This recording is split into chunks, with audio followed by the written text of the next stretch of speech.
and we would like to welcome everyone to the program tonight.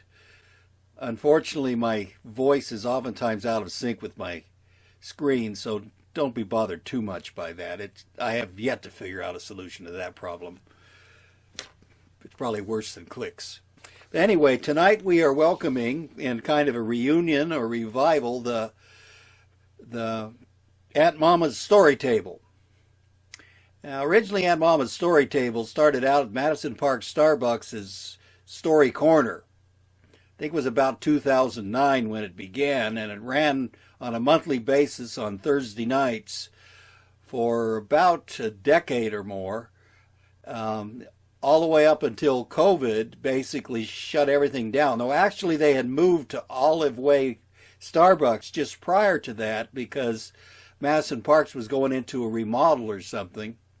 Looks like they've reopened. But anyway, when they shut down, it kind of shut down the whole story swap thing that was going on. But before that, Auntmama's Story Table was a place where stories and song just interspersed. They would gather around this big table at the Starbucks, and stories would be told or read. Music was oftentimes a part of it. And it was a time in which it was sort of a crossroads between strangers and friends, cultures and gender generations, connecting one another and building a community. And that's pretty much about what the Story Table was building a community. It was hosted by Moorman, also known as Auntmama, and along with her was Kathya Alexander, Aunt Kathya. And we've also got hiding over there with her picture off, Obayo, is that it? Olabayo Johnson, who was the third auntie. And so the three aunties carried on this program for a long, long time, and it was a very meaningful program. And there she is. So I guess I should probably spotlight them so you can see them. Get this up here real quick. Two of them are going to be sharing stories tonight. One is just here for the joy of being together again. So there we go. So these are the three aunties. I guess I'm just an old uncle, but anyway, I do want to introduce them briefly, and I'll go ahead and click one of them off because she's not going to be part of the program tonight. But Marianne Moorman is a writer, a radio host, an event organizer, and a storytelling coach that is basically known as a force for story and music in the Seattle region. And I'm not going to go into all the details about all the awards and other things these people have because it'd take us half the night to do that. But anyway, Auntmama was given the award of being a living legacy in 2019 by the City of Seattle Arts and Culture Center. So she's a living legacy as well as being a force. But it all started in the Appalachian Mountains in the hill country in southwestern Virginia along the Crooked Road, which is about 130 miles of music venues and acoustic music and folk music and music going back to the roots. And Auntmama's long been a champion of all this, and it's really has been a part of her life. As well, she grew up hearing stories, and her parents taught her many stories from Greek myths to family stories and other things, and she began telling stories. And storytelling and music has been basically the focus of her life since.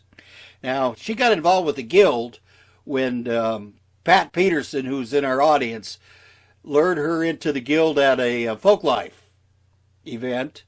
And then in 2010, Judith Alexander lured her down to Jonesboro, Tennessee for that big national event there, and she's been going at it since.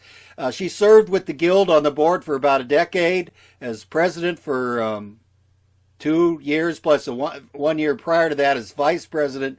She's been very involved in the Guild ever since. And we awarded her as being a member of the Golden Circle a couple of years back, which is an award we give to people who've really contributed to storytelling in the area, in the region. So she is going to be presenting tonight a story from her roots of what it was like in the Appalachians and stuff during the Civil Rights Movement and so on. But I might need to mention a little bit more about her, because she's also been an organizer of the Wintergrass, a music festival, which takes place every year in Bellevue at the Hyatt Hotel, and it's going to take place this year in February on the 21st to the 19th to the 22nd, and she's going to be presenting things at this event on the 21st and 22nd.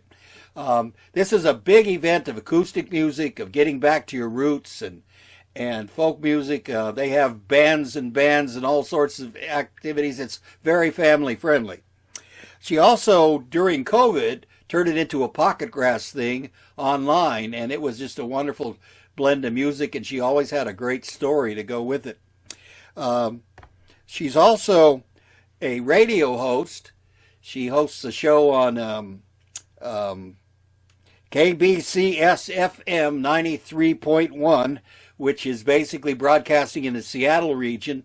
I don't know if they've got an online broadcast now. It's all over the world. Okay, so you can probably find her somewhere. She has a every other week program on Sunday mornings. She hosts on that. So she's a radio host, and she's also a music organizer. But she's got one more thing in her back pocket. In fact, it's on the screen, and it's called Stage 3. And she got this idea of turning her old, wore-out barn into a performance area, and that's Stage 3 behind her. It opened up, I think, in 22, was it? Sure. So I think 22, 23, I looked it up. And I'm going to put a link in the chat later, in a little bit, where you can read about how they put the thing together. It's not only just a performance area, but it's also got a couple of rooms that people can stay in upstairs, a small kitchen and so on for that. So it's an area where people can go for retreats. She's trying to show it off by falling out of the picture. I guess she's got something going on right now, in fact. But anyway, so Auntmama's Stage 3 is going to put a link in about that, as well as that. So there's a lot I've already said about her. Now I need to talk the land acknowledgement. I don't want to do that. Marianne Moorman is sitting on the ancestral homelands of the Port Gamble Skaalum tribe. These people gave away their land in a treaty maintaining hunting and fishing rights way back in the Point No Point Treaty in the mid-1800s, and it's taken them decades and decades to regain the land they have. They have a small reservation on the Kitsap Peninsula. Stage 3 is located on the Kitsap, and they have struggled for many years to maintain their tribal identity. They're considered to be a strong people, and they've done a lot of work at trying to restore the salmon in their area and so on. Now, Kathya, on the other hand, is in the land of the Duwamish, and we know that the Duwamish are still struggling to have tribal identity. We've done storytelling at their longhouse, but unfortunately they're still trying to get identified as a tribe. We acknowledge the fact that we reside in lands that belong to very magnificent people that are still here and still a part of our community, and we give that acknowledgement. So Marianne, you want to take over, and you can talk a little bit about Storytable and get into your presentation. I will take over, and I will do that very quickly, because I think Barry has just told the history of our entire lives, and I don't know that I could possibly live up to any of that or be a force. I like that, but I kind of think we're all forces. Barry's told us how the Storytable started. It was lonely for me until Kathya came. And then Olabayou came, and it's not the three amigas, but it is a trio of aunties. and we will revive it. We're coming back, and we've got 3 or 4 shows scheduled. We're going to see if we can't look at some other spaces and do some more things. And Kathya will tell you a little bit about the space because I always forget the name of it, but we got it scheduled for March. And it's been a real honor. It's been a real honor to work with Kathya. And I know Olabayu's not telling tonight, but they're the 3 of us. So we're all 3 here together. And we did go back a ways. We share some things in common. I'm going to tell you a story tonight. And since we're all just chatting, I'm just going to tell you a chatting story. Goes back a few days, a few years. And maybe we'll get to thinking about what's going on in the world, where we came from, how it all happened. And on Monday, we'll celebrate the birthday of Dr. Martin Luther King Jr. Now, when he told me that I couldn't go inside the railroad restaurant because women were not allowed, life as I knew it was changed forever. My daddy made me wait in the car with Mama. I was so... It's not fair. I howled from the back seat. Mama whirled around like God's golden messenger and said, "Daughter, it's a grimy old railroad restaurant and little girls don't have any place there." Mama was big on place. Everybody had a place, and everybody belonged in that place. I thought my place was everywhere because that's what my daddy told me. He was a can-do daddy and a can't-do town. He even let me wear a football helmet because I wanted to play football with my brothers, much to my mother's chagrin. But when he came back with a bag full of greasy, seductive hamburgers, I didn't even want to look at him. Buttons? They're going to be right good. He looked and talked to me in the rearview mirror, and he knew inside me was just a tangle of brambles. I was so mixed up. Buttons, I'm sorry, but you got to learn that everybody doesn't get to go to the same place. And there we were again. All I could think to say was, why? Why not? Is it against the law? I didn't know what sarcasm was at the time, but I was working on it. Daddy pulled the black Ford into first gear and inched out of the parking lot, and he was shaking his big daddy head, scrunching up his mouth like he was thinking, and said, "Women can't go inside the railroad restaurant because they're not welcome, but coloreds could be arrested." That was the second sting of the day. He stopped the car at the train crossing, looked left, looked right, so I couldn't tell if he was talking to me or to Mama, but he said that all people just weren't treated the same. "Herman, we don't need to talk about unpleasantness." Well, how's she going to learn anything if we don't talk about it? He looked to the right, he looked to the left. It's just like teaching her right from wrong, or to be careful around moving trains. Satisfied that there were no trains coming, he imitated the switchman and called out, "All clear," and we went across the tracks on the way home.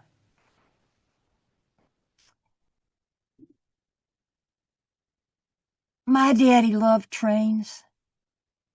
He knew the names of the locomotive, the Powhatan era. Here comes the Cincinnati Pacific. That's the 12 train on the line.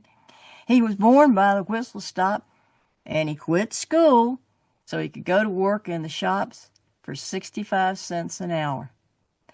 Your father loves trains so much he might as well just stay at that station. He's down there 6 or 7 times every week. He works with everybody, even the coloreds. You know how kids just blurt out what they're thinking? Well, that's what happened next. Mama, why don't you like colored people? Because she's from Georgia, Daddy said. Hush, hush, Herman. That's not true. Daughter o' mine, I never said anything like that. We all have a place, and God made all of us. You be polite to people. Haven't we always taught you to be polite to everybody? That hadn't been my question, but Mama had polite and preacher at the same level. Now, polite's tricky in the South because you're straddling the borders between truth and a little white lie. Like when Mama heard me say to the kid on the phone who was calling my brother that my brother was in the bathroom. No, we don't say that.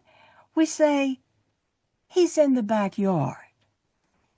So when I told the kid he's in the backyard, Obnoxious comes over to see him in the backyard. And what am I going to say then? So the next time I was in a tricky situation, it was when some little girls from my daddy's old neighborhood invited me to go bowling at their bowling lane, and I did the polite thing. I said, thank you. I'd love to come. No, Mama said. You can't go off with those girls to that bowling alley. You call and tell them you're busy. But I'm not busy, Mama. I'm bored and I want to go bowling. No, you cannot go off to that bowling alley with those girls. They're older. You don't know them. I want to go bowling. This goes on back and forth. We're standing in the living room. Daddy's reading his newspaper, and he ends this argument. He drops a paper and says, I'll take her bowling. Herman, I don't want her going bowling with those people, with those men, those railroad men. Why not, Mama? What's wrong with them? Well, for one thing, they spit. There's spittoons everywhere. Have you seen a spittoon? I had seen a spittoon. They had spittoons at the firehouse where we went to buy candy, and spittoons are gross. There's chewed tobacco and butts of cigars and cigarettes all floating around in this fewy spit. I tried to practice spitting in the backyard, and all that happened was I kind of drooled down my face, and I never did understand how the firemen could just spit right there, hit the mark. I wanted to go bowling. I really wanted to go bowling. Mama didn't want to go, but Daddy knew what to do. He got up and he went and he hugged Mama. And he said, you know, it's an okay place. I was there all during the war. She'll be fine, I tell you what. I'll come home from work early on Saturday and we'll get hamburgers there. You won't have to cook. Herman, they're questionable characters.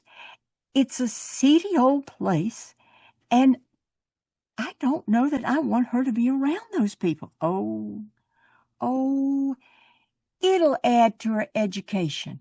You know how they have those big pieces of paper that are lined and the fat, stubby pencil? We'll keep score. She'll learn how to add, and you won't have to wash dishes. I'm loving this. Daddy's devil blue eyes are just flashing. Mama's running out of objections, and I think I'm going to get to go bowling. So when she finally said yes, I was so excited. That Saturday morning, I was up early waiting for him to come home. I had ants in my pants. I was jumping around so fast and singing Peter Pan songs on a little red and yellow records and kicking the leaves in the yard and staring out the window. I was doing anything but whining to my mother because I didn't want her to change her mind. I was sitting on the curb when the biggest Sunday black Ford chugged up, and Daddy leaned out the window and said, "You ready? Go get your mama. We're going to go bowling." All the way there, she had a laundry list of what I could do and I couldn't do and what was going to happen if I did do. And I swore, I pinky swore, I would do everything. I wouldn't talk to strangers. I wouldn't wander off. I would obey. It was a long laundry list, and it took us a while to get there. We crossed over 2 different train tracks, and Daddy and me counted 32 boxcars on the Bluefield Special train. When we got there, parked by the curb, and we saw this kind of sloping, tired-looking building, and Mama took me by the hand, and I let her hold my hand. Daddy opens up these dusty, dirty double doors, and the Victory bowling lanes was a gutter ball between World War II and those new shopping malls that were going to have automated pin bowling lanes. At Victory lanes, games cost 50 cents. Rental shoes were 10 cents, or you could play in your socks. And the sweaty staff looked a lot like the sweaty bowlers. The pinball machines were loud. There were red lights, yellow lights, blue lights, everything flashing. The little steel balls would drop in and whee! Bells and whistles rang, and the flippers were cracked. There were 10 pins flashing against 10 pins. There were these big rubber balls rolling like thunder down 60 feet of maple lanes. The cue balls were crashing over by the pool room. Men were yelling at each other and talking, and I'd never seen anything so wonderful in my life. And my daddy seemed to know everybody who was there. "Howdy, Mr. Isaac. You got some shoes my daughter's size. She's playing today." And this guy with stubby thumbs got him out from his leather suspenders, got up from the bar, went over. There were a whole row of shoes, and he found my size. "Howdy, Charlie. Hey, Kathya, put her there." Kathya had this black wavy hair and looked like a young Elvis Presley. Daddy even waved to people on the other side of the wall. See, there was a half wall that divided the lane, so the colored lanes were on one side and the white lanes were on the other side. And the jukebox was playing on the white side. Patty Page was waltzing, and Nat King Cole was playing. Mama liked Nat King Cole. And on the colored side, there was a radio sitting up on the wall, and Fats Domino was blaring out. Daddy was talking to everybody. He called somebody over in the colored side. "Sarge, how you doing, Sarge?" "Herman, do you have to talk to everybody?" She always had to say that, and he always had to talk to everybody. "Howdy, Mr. Moorman." There came this voice from way down at the end of the pins, and there was no body that went with it. "Howdy, Mr. Stump. Got my daughter here today. Set 'em up."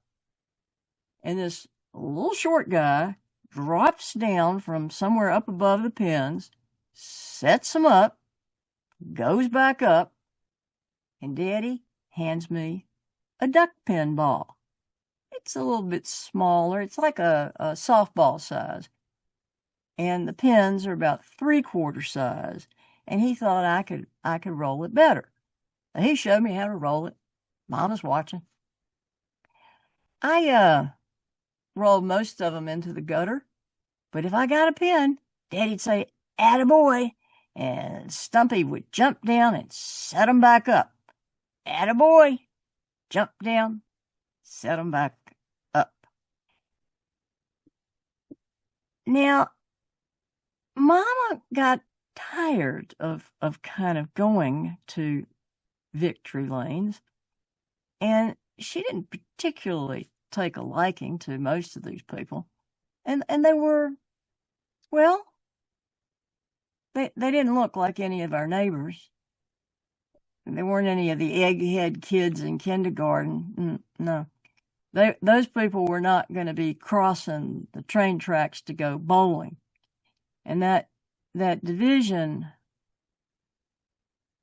caused a lot of scars in my growing up life. See, Daddy was happy as a clam living up on the railroad hill. He was born there. His parents, my grandparents, built the Methodist church up there and built it with their own hands and money. He loved those people. A lot of those people were in that bowling alley. Mama wasn't having it. She was moving us to a proper side of town, well, most as we could afford, a polite side of town.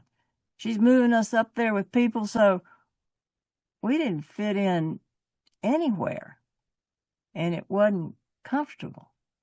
But the bowling alley was like being on Railroad Hill.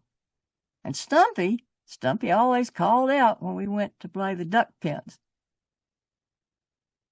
Mama started trusting that Daddy was not going to do anything that would harm me. So one Saturday we were going, and she said, "I think I'll just take a little peace and quiet. Now, Herman, don't lose her, and don't let her go to the other side of the bowling alley." If going bowling was fun in the first place, going bowling with just Daddy was a whole different experience. He knew everybody, and he grew up with all of these guys. Oh, yeah. I pushed Shorty in a wheelchair, and then I pushed him in a baby carriage. Mr. Isaac and I were in Sunday school together, and Sarge over there, Sarge works in the same building I do. Daddy was a happy man when we were there. Stumpy, this little short guy, rolled on out to see us when Mama wasn't there. He rolled out on a platform thing, 2x4s and probably some kind of plywood and roller skate wheels fixed to the bottom of it. I said, "Daddy, he's so short." And Daddy said, "No, he's not short. He lost his legs in an accident up at Schaefer's Crossing. The guard arm didn't come down and an automobile ran him over." I didn't quite know I didn't quite need to know that. That was the kind of thing I think Daddy didn't really want to tell me, but he did. He looked at me, he picked me up, and he walked from lane to lane, introducing me to people all the way over to the color section. And he says, "This is Sarge. Sarge was a war hero. He was a World War II hero." And I shook hands with a black man for the first time. Daddy said he was fighting for his country, doing everything he could, but his country didn't treat him right. And then Daddy gave me one of those looks that said, You'll understand this in the great by and by. Well, on one of those peace and quiet Saturdays when Mama wasn't going to go, she didn't feel good. She had a headache. And Daddy was supposed to come and get me, and we were all going to go, but it was later and later, and he didn't come. Mom was waiting. I'm getting ants in my pants again. When he did come, he was not happy. It was clear something was going on, and they went in their room, and there's whispering and talking, and all I can figure out is somebody got hurt, and Mama just needed a break, and take her somewhere, get her out of my hair. So Daddy puts me in the biggest Sunday black Ford, and we cross the tracks and go on to the Victory Bowling. But Daddy's heart wasn't in it, and I knew that. Daddy was wrong. There's been an accident up at Schaefer's Crossing, and I need to be with my men. I need to be sure they're all right. Well, Daddy, you can go and leave me with Stumpy, and I'll be fine. I forgot sometimes that I was 5 years old, and Daddy looked at me, and he looked at the puckering sky, 'cause it was threatening snow. It was looking like that might happen. No, your mama'll skin both of us alive if I leave you there. He didn't keep score straight. He didn't say attaboy when I got a pin, and we were about almost finished our first game, and Isaac came limping over and said, "Mr. Moorman, got a call from the hospital. They took the switchman in." And Daddy must have stopped being worried about being skinned alive, 'cause he deposited me with Stumpy, put on his coat. The men were looking at him. "We'll take care of her. We'll take care of her, Mr. Moorman. She'll be all right." And he goes on and leaves. And Mr. Stumpy, well, he stayed with me. There were league bowlers there. They had Roanoke Mills written on their jerseys, and others had jackets that said, "Filler Up Joe." Well, the Filler Up Joe guy came over, and he was teaching me how to do the foot slide, and the Roanoke Mills guy they were teaching me how to hold the little pins. See, duck pins, if you throw them just right and you get a strike, and those guys could do it, it hits the pins and they fly up, just like mallards coming off of a pond. Ducks fly. I couldn't do that, but I loved watching them do it. And then Stumpy rolled on out. We roll over to the arcade section. Big sign says, "Do not spit." And there weren't any spittoons there. Mother would have liked that. And he gets up off of his platform, his cart, and he's teaching me how to do skee ball. Skee ball was that arcade game where you had a little wooden ball, and you rolled it, and you jumped from one circle to the other, and the circles got smaller, and you got a higher score. So I'm doing that, and he's keeping me occupied, and it's getting darker outside, and I'm noticing the guys looking around, and Isaac came over and gave me a milkshake, and it's getting quiet. All of a sudden, the street light came on, and I could see that it was snowing, but I'm sucking on milkshakes. I'm bowling. I'm playing with the guys at Victory Bowling Lanes, and I'm happy. But they just kept looking more worried, and suddenly the silence was, well, it was louder than the pinballs. Isaac motioned to the colored guys, to come on over. Sarge put his hand on the half wall, jumped over, and two other guys came with him, and all the men were talking, and they were at the bar, and they're starting to pace, and they're all looking at me. "Are you all right?" I'm fine. They're staring out the window, and the snow flakes start coming, and you can see them at the streetlights, and the snow's falling, and men are watching. And now I'm starting to get uneasy. And I feel like I need to, little girls learn how to assure everybody else right from the beginning. So I'm telling them, I'm all right, guys. I'm all right. Daddy's going to come and get me. And I knew Daddy would come and get me. I just didn't know when. So we're watching out the window and we're watching and pretty soon there's the biggest Sunday black Ford crunching along on the snow. Snow's hitting the car, inching its way and inching its way, and I knew Daddy was coming to get me. And then we watched the biggest Sunday black Ford skid. The back tires went to the left, the car went to the right, smashes up against the street lamp, lands lopsided in a snowdrift. Stumpy takes me by the hand so I don't follow the men who all go out and they're rocking and they're rolling this car, and the now white Ford doesn't budge.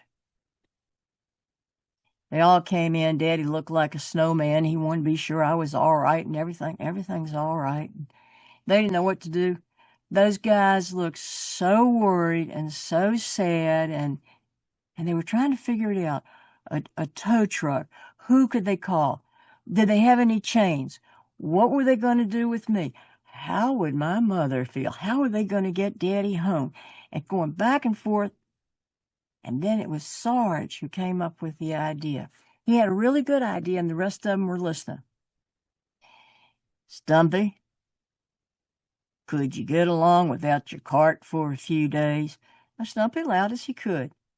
Troops, this is what we're going to do. Flip that cart upside down. Get those wheels facing up. We're making a sled. And faster than you could think about it, they had it turned up. They had a broken fan belt, I think, that they tied to it for a rope tow. They had me wrapped up in the filler-up Joe jackets. And off we went. Daddy pulling me through the new fallen snow. Buttons, you all right? Yes, sir. I'm okay. And he started singing Home on the Range. Daddy only had one note. Home, home on the range. Crunch, crunch. Big Daddy galoshes crunching through the snow, where the deer and the antelope play.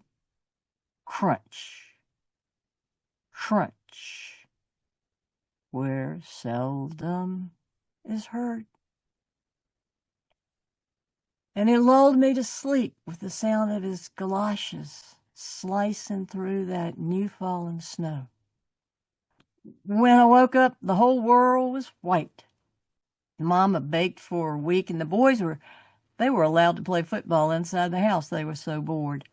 Then everything went back to normal. Kinda. But the next time Mama went with us to the victory lanes, the guys didn't come up to us.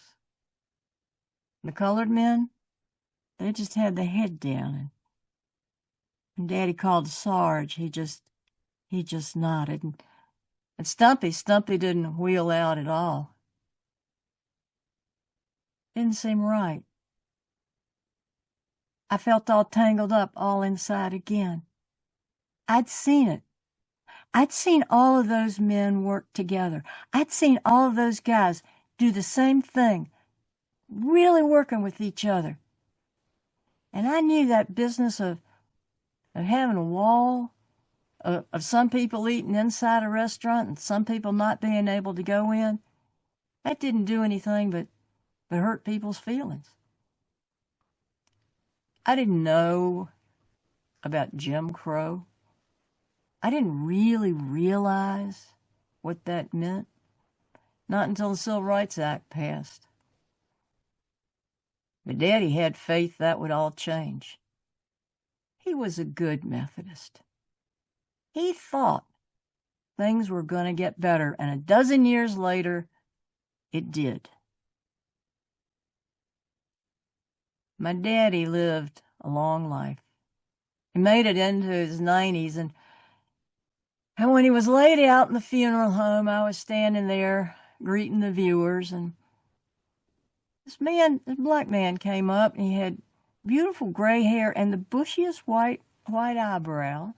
He passed me, and then I thought he might recognize me, and he came back and looked at me and said, "You don't remember me, do you?" I said, I'm sorry. I reckon I don't.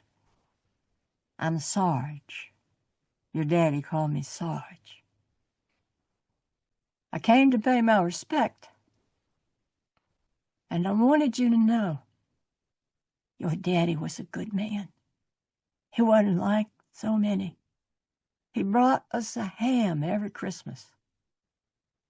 He sat with me when my wife was sick. Your daddy was a good man.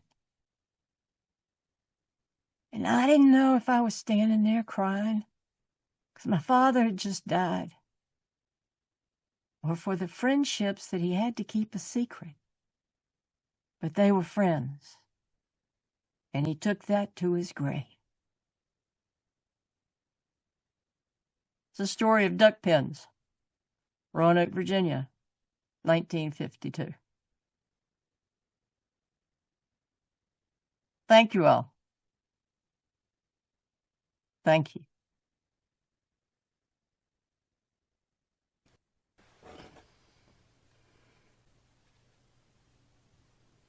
Both stories were wonderful.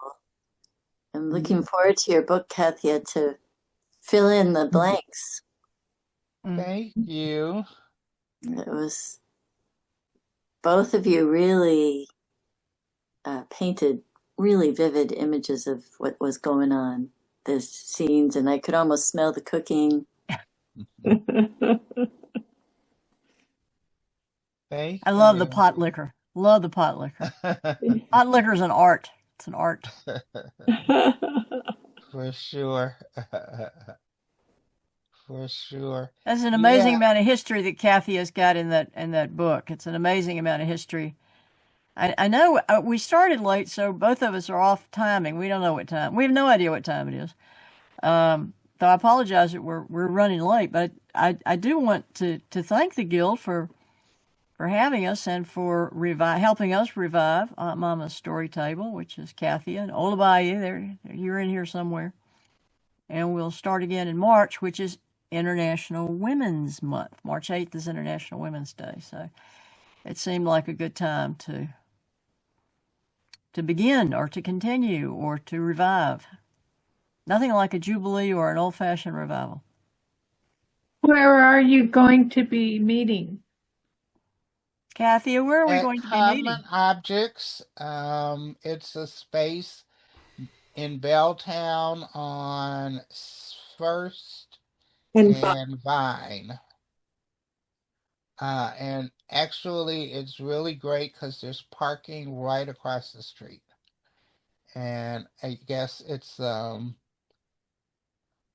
office building, but in the evenings they allow public parking there. So that's a luxury downtown. Yes. Actually have a space where there's parking. And I'll But put yeah, information about that in the chat and also set it up in the follow-up email. okay. But Yeah, you have to get Common Objects. You have to get your coffee at the little store and bring it with you. We won't have coffee this time. I think that Anne, the Guild has found a place that has actual alcohol, don't you? The gallery. Well, yes. It's my understanding that on Wednesday evenings they do. They have little get-togethers and they serve wine and nibbles. I'm not quite onto the details at this moment, but it seems to me it's Wednesday evenings, and I'm not sure if it's if there are scheduled performers or what. That's where we will be when we finally go back live with our events. But most of our events for this season were already scheduled before we made this contact with Art Love Salon is the name of the place. And apparently it's real close to where Common Objects is. So, Yeah, yeah, all in the downtown area. yeah, right. Great if you can take light rail. Yeah. I just wanted to say thank you to you both for coming because it was, for me, it was a very rich evening of different experiences, lives that you have led that are so deeply meaningful and different from the one that I have led, and it's always good to learn that way. Thank So you. thank you for coming. Thank you. Thank you for having me. I appreciate it. I think all lives are deeply meaningful as we lay them out and tell our stories to each other. I appreciate what everybody does in that regard. Yeah. And Yeah. thank you for listening. Thank you very much. You're wonderful listening. Appreciate it. I'll have to have you come again sometime.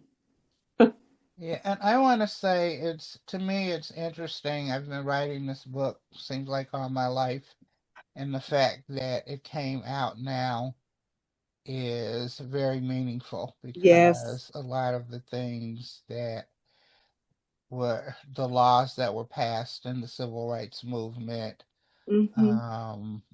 gender equality that Marianne was talking about Mm-hmm. is just being stripped away Yep. now. And Yep. so it's, I think it's even more meaningful.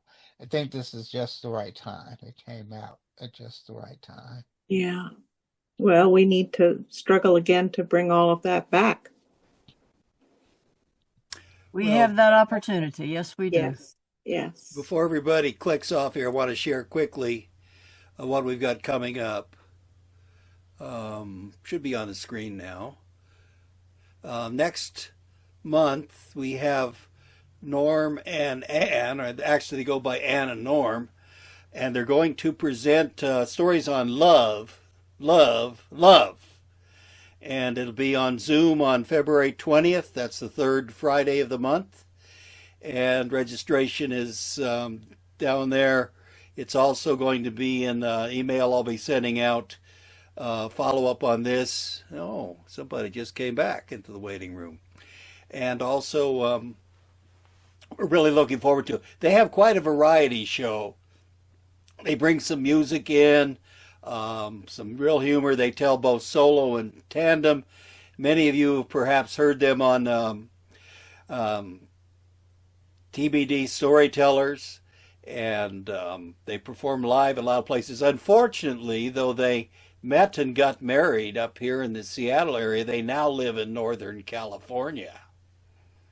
So we don't see as much of them, but we do hope you'll join us for that program in February. And of course, we always have our first Friday story swaps, the first Friday of the month at 7 p.m. on Zoom. We usually have about 18 to 20 people that come, and people bring stories to share, get a little bit of feedback. It's always interesting to me how they just kind of come prepared to tell a story, and somehow most of the stories kind of fit together, almost the theme. It's kind of surprising, but those take place, and if you register for that, you register for all the months, and you can come back. And I do send reminders on these things. So if you go to seattlestorytellers.org, you can get information about upcoming programs. We have, as you can see there, a QR, but you don't need to click it right now. But seattlestorytellers.org is our website. So do hope you'll come and join us for some of these events. And we also didn't mention, but we hope that when we start having programs at Art Love Salon, that they will be hybrid. That we will be either able to record them or to broadcast them live over YouTube or something. So keep your fingers crossed on that. We're looking forward to getting back to live storytelling because I know there's a real power that just doesn't come across quite as well on Zoom as it does live. Well, I thank you for letting me interrupt with those announcements. Feel free to offer your thanks and so on to Kathya and to Marianne. And do look in the chat or in the email that I have coming up about what's coming up with Marianne. She's got a number of live storytelling things she's doing. She has a number of events at Stage 3 that are coming up. In fact, they're celebrating January, I think, every Sunday in June at Stage 3. And if you don't want to watch football, they have a live program going on at Stage 3 on Super Bowl Sunday as well. So, anyway, I leave it to you to wave your hands and offer your remarks.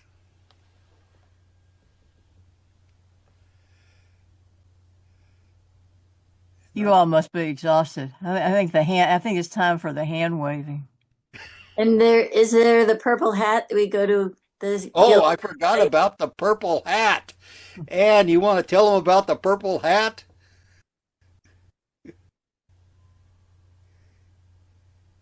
You're muted.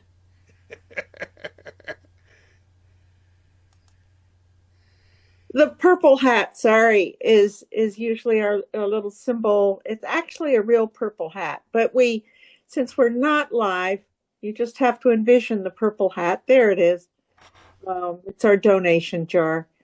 Please do consider donating to the SeattleStorytellers.org. That is what keeps us in the green. And we pay our storytellers. So it's always good to have a little of the folding green in the purple hat. That's all.